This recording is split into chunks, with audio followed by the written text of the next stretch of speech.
It's harvest time, and in this episode I'm going to be turning lots of these into lots of these.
We've picked the tomatoes, we've washed the tomatoes, we cut out the nasty bits.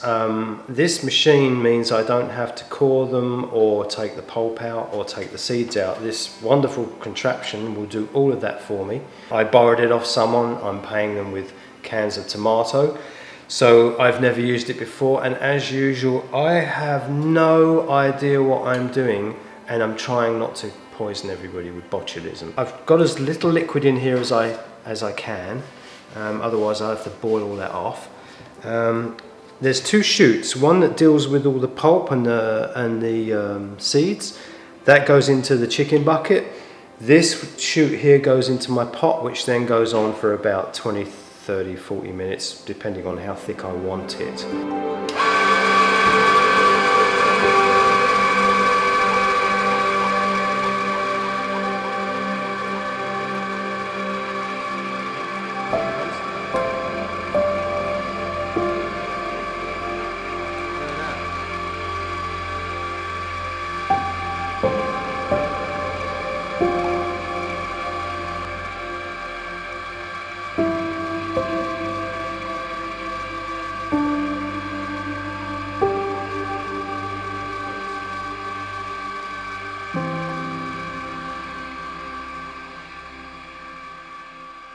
This is all yumminess in here.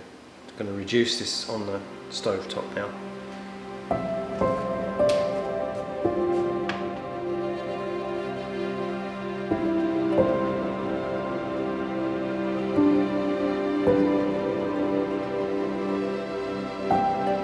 I have the jars. The jars come with the lids, with the rubber seal and the ring. What I do is I wash everything, and then it has to be dried. These have to be dried. They go into the oven at 170 Fahrenheit for about 15 minutes. These don't. You can put these into a saucepan like I have here. You just boil up you don't need to put the rings in, but you do need to put this part in, and just make them nice and hot and boil them up for a short time. And then when the sauce goes in, the jar's still hot, and then you leave about an inch, and that will draw down a vacuum and seal this up, and this will be good for about 5 years. Once it's sealed, the top sealed in, then it goes into the water, and again they get another 15 minutes in there, 10-15 minutes, and that's absolutely sterilizes everything. You want to make sure that none of these jars are touching right up to the point where we plunge them into the water. You don't want these jars to touch each other. They're very, very fragile once they're heated, and a little bit of care goes a long way. Make a right mess.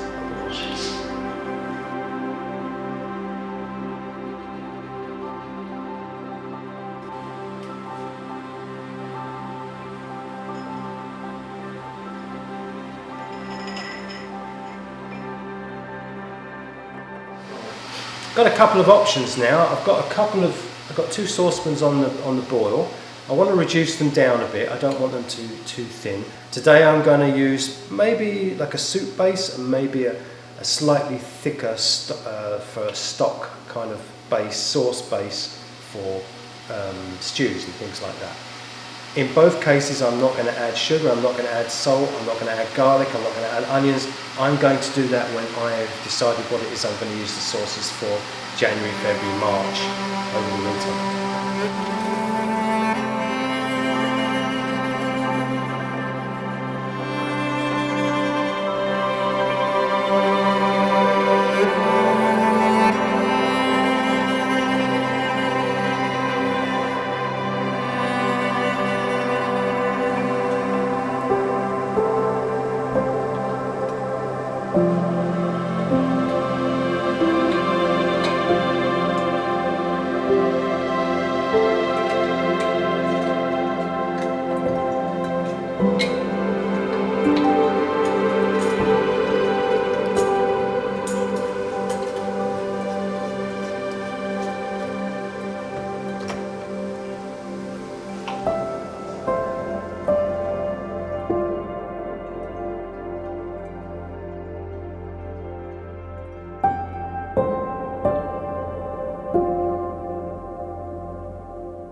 So that was a really successful day. We've got lots of liquid sunshine here. It will last for up to 5 years in these cans if we keep it in the dark and relatively cool. Cold cellar would be ideal. But it's not just for pizza and pasta. We can actually, I think we'll leave you a recipe for cream of tomato soup. It's really, really delightful to have a taste of sunshine in a jar in the middle of winter.